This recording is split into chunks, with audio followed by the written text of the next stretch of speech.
Assalomu alaykum. Bu Lexstock Uz loyihasi. Bugungi mavzuyimiz jismoniy shaxslarni to'lovga qobiliyatsiz, ya'ni bankrot deb topish, buning huquqiy asosi va oqibatlari to'g'risida gapirib o'tamiz. Bugungi mavzuyimiz demak mutaxassis, birinchi toifali sud boshqaruvchisi Safarov Ziyodulla aka ishtirokida muhokama qilamiz. Assalomu alaykum Ziyodulla aka. Assalomu alaykum. Korxonalarni bankrot deb topish bu amaliyotda ko'p uchraydigan holat. Lekin jismoniy shaxslarni, fuqarolarni bankrot deb topish bu yangi kiritilgan demak qonunchilikka o'zgartirishlar. Shuning uchun amaliyotda bu kam uchraydigan holat. Shuning uchun sizga birinchi beradigan savolim, qanday holatda jismoniy shaxsni to'lovga qobiliyatsiz, ya'ni bankrot deb topish mumkin?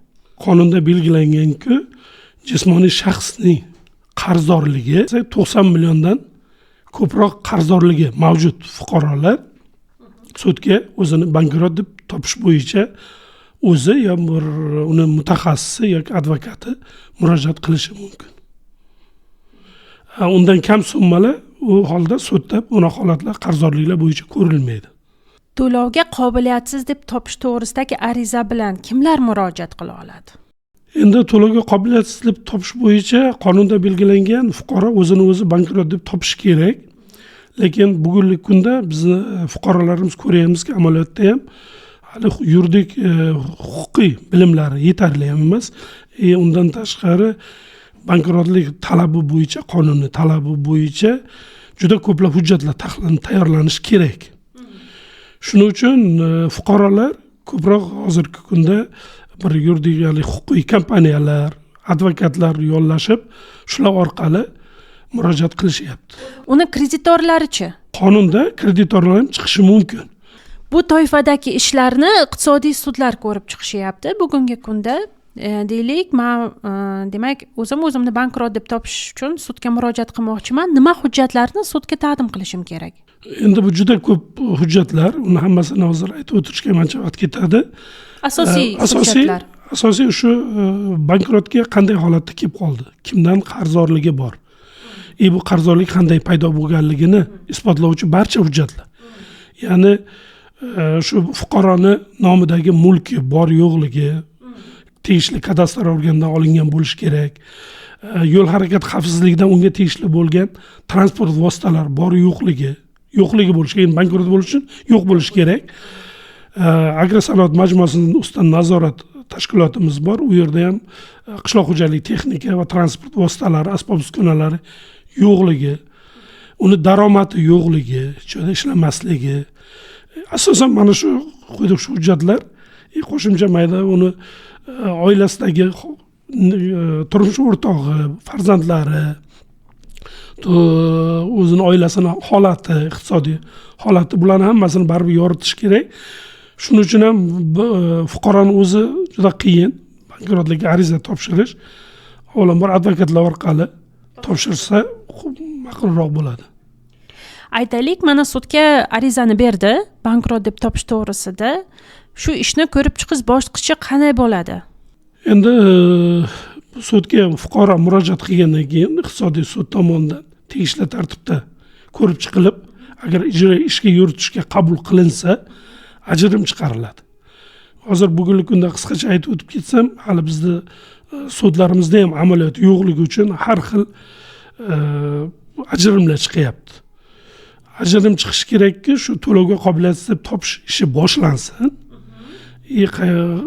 Kamida 40 kun muddat bo'lishi kerak. Muddatda shu ishni ko'rib chiqish tayinlanishi kerak. Bizda hozir bugungi kunda endi hurmatli sudyalarimiz ham xafa bo'lmasin, endi buni eshitib qolsa, lekin holatlar uchrayapti. Bu yerda xuddi korxonalarni bankrotligidan chalg'ib adashib qolishyapti. Kuzatuv joriy qilishib yoryapti ajrim bilan. Bu mumkin emas. Umumiy tartibda yoki soddalashtirilgan tartibdagi to'lovga qobiliyatsizlik tamoyillarini qo'llash, bular hammasi noto'g'ri. Oddiy ajrim bilan shu to'lovga qobiliyatsizlik tayinlanishi kerak 40 kun muddatda. Chunki buni moliyaviy boshqaruvchi tayinlanadi. O'sha sud qarori bilan moliyaviy boshqaruvchi 30 kunda qonunda belgilangan tartibda kreditorlar bilan uchrashib, e'lon berib, kreditorlarni yig'ib, kreditorlar yig'ilishida bu narsa yechilishi kerak. va ularni taklifi bilan, ularni talabi bilan moliyaviy boshqaruvchi sudga o'zini xulosasini kiritish kerak. Demak, Ziyodulla aka qarang. Sud tomonidan fuqaro bankrot deb topildi. Endi bankrot deb aytamiz tushunarli tilda bo'lishi uchun. Uni asosiy demak moliyaviy boshqaruvchini vazifasi bu kreditorlarning talabini demak qanoatlantirib borish. Uni adashmasam shu tugatish massasi shakllantiriladi, ya'ni fuqaroni qanaqa aktivlari borligi ro'yxati yuritiladi. Shu ro'yxatga, tugatish massasiga aynan qarzdorlik undiruviga qaratiladigan mulklarga nima kiradi? Qanaqa mulklarini demak tugatish massasiga biz qo'sha olamiz? Qaysi mol mulklariga qonun bo'yicha istisnolar belgilangan? Endi bunday o'zini o'zi bankrot qilish, fuqaro bankrot qilish ariza bilan murojaat qildimi, uni mulki mavjud bo'lmaydi. Agar mulki bo'ladigan bo'lsa, qonunda belgilangan, o'zingiz bilasiz, ijro hujjatlari qonunida ham belgilab o'tilgan, uni ehtiyojidan ortiqcha barcha mulklari tugatish massasiga olinadi. Uni masalan oilasi, turmush o'rtog'ini, masalan bular uchun yashash uchun bitta uyi bo'lishi mumkin. Bitta uyi yoki noturar joyi bo'ladigan bo'lsa, u tugatish massasiga albatta olinadi. Yashab turgan uyi ham agar ikkita uy bo'ladigan bo'lsa, o'ziga, oilasiga bitta, turmush o'rtog'iga nomida bo'ladigan bo'lsa, bitta uy tugatish massasiga olinadi. Tushunarli. Demak, agar yagona bitta uyi bo'lsa, uni biz undiruvda faqat shu qonunda belgilangan ehtiyojdan oshiqcha bo'lgan o'sha bitta oilaga fuqaro uchun kerakli bo'ladigan nima deydi, televizori, xolodilnigi, masalan, kir-yuvish ikkita bo'ladigan bo'lsa, ikkinchisi обязательно tugatish massasiga. Demak, Ziyodulla aka, keyingi savolim, mana er-xotinni mulki deyapsiz. Bu endi umumiy mulk hisoblanadi. Aytaylik, erini bankrot deb topishdi. Lekin umumiy mulkda nafaqat erning hissasi, balki ayolining hissasi bor. Bu holatda umumiy mulkka undiruv qanday qaratiladi agar biz fuqaroni bankrot deb topsak?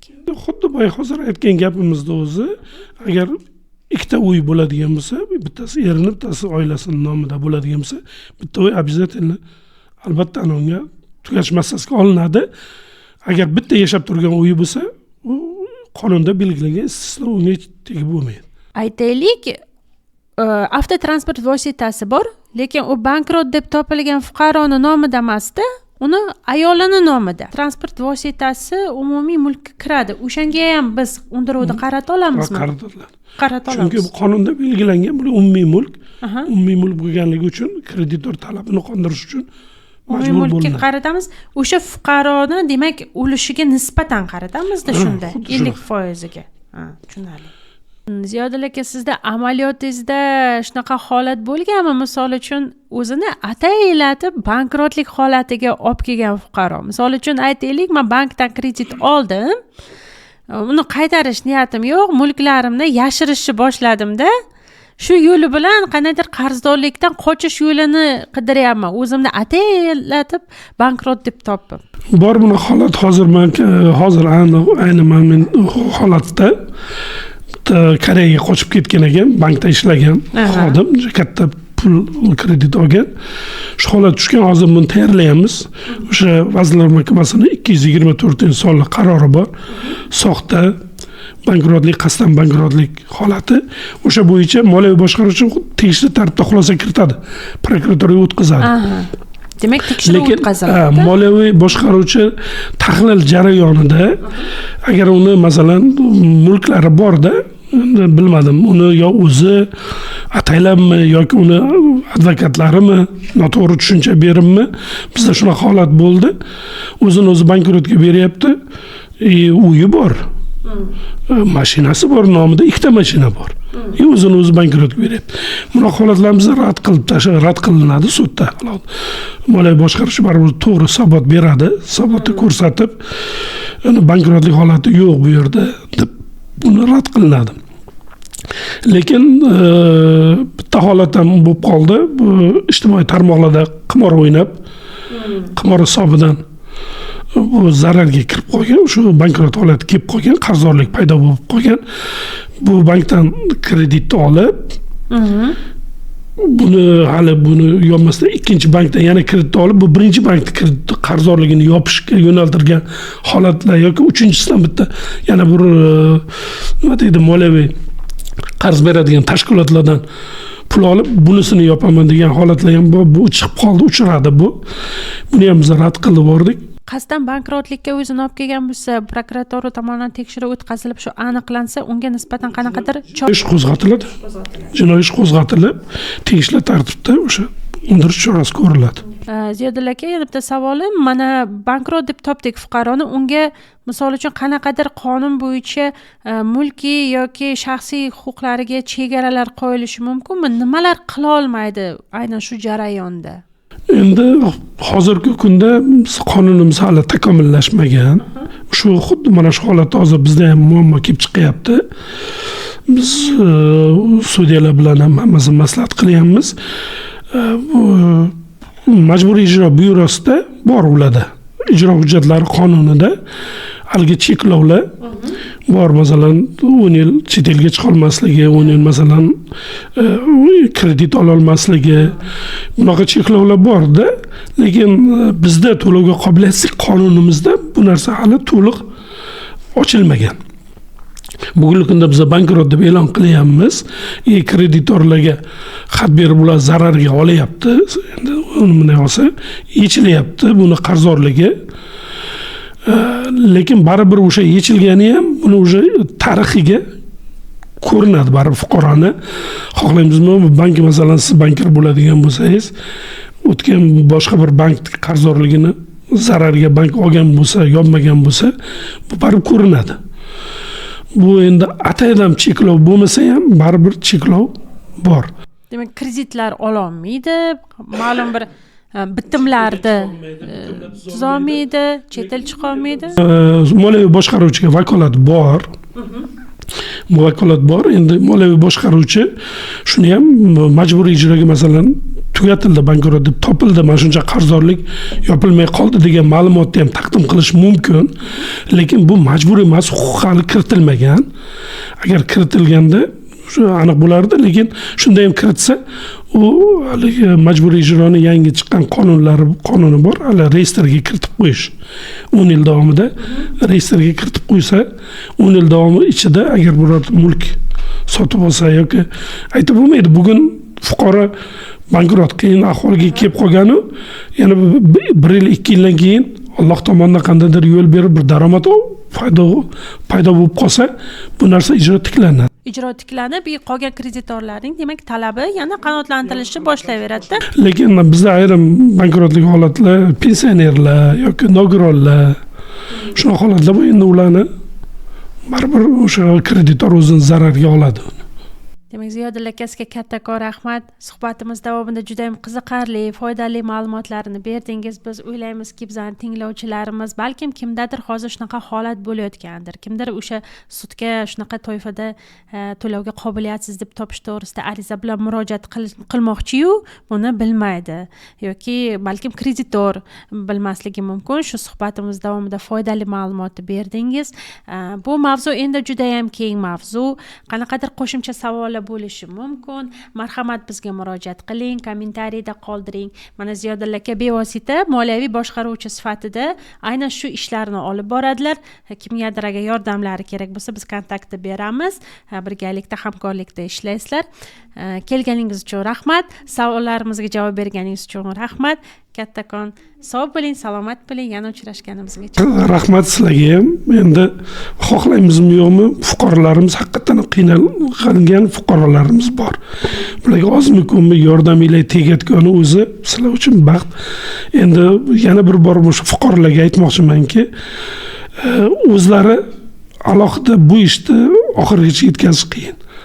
Baribir advokatlar bilan ishlash kerak. Marhamat, bemalol sizlarga murojaat qilib chiqsa, bizga chiqsa ham marhamat, qo'limizdan kelgancha maslahat, yordam beramiz. Katta rahmat, sog' bo'linglar.